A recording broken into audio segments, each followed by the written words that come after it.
We don't talk about it a lot. I think for them, every time they win as a group, it gives them some self-esteem as a group and a belief that they can do that. So you don't certainly want to head into these last couple not having won an event. So I just think that gave them a lot of belief that if they just do what they do, then they're pretty good.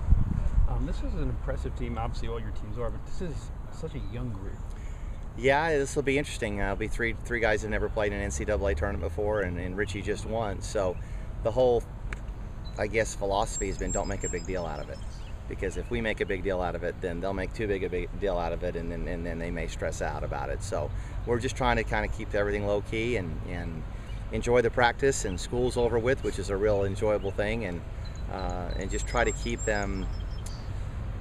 We don't need them to try too hard. They have a tendency to do that. So this is a kind of continuing along the relaxation theme, and just go out there and be themselves, and it's good enough.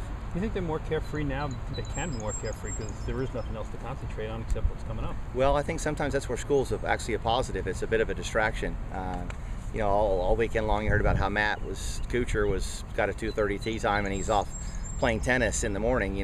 Sometimes that's a long wait to sit around and think about it. So I think sometimes you can have too much time on your hands. So we'll do some movies and some other things that we normally don't do.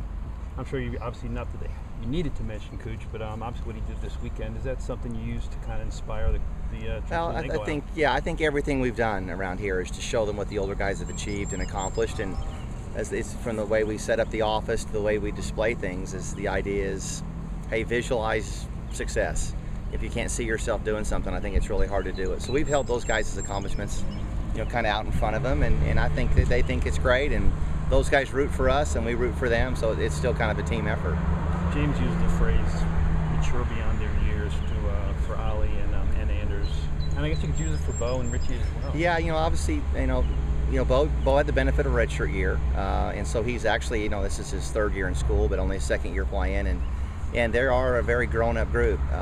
Ollie's played all over the world, and Anders, from a maturity standpoint, is about a 25-year-old man, so they are grown up, and they played a lot of good golf.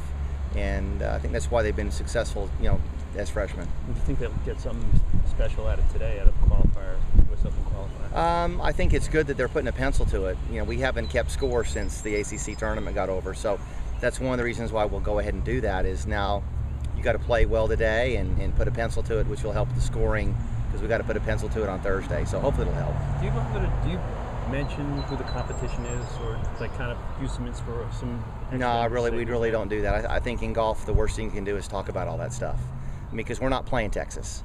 It's the #1 team in the country, but I can't go tackle them. They can't tackle them. They can't block their shots. We just have to play the University of Oklahoma golf course the best we can for 3 days, and that's, you've got to focus in on what you can control, and in golf it's not your opponents. So we really don't. They know who's there, but we don't talk about it.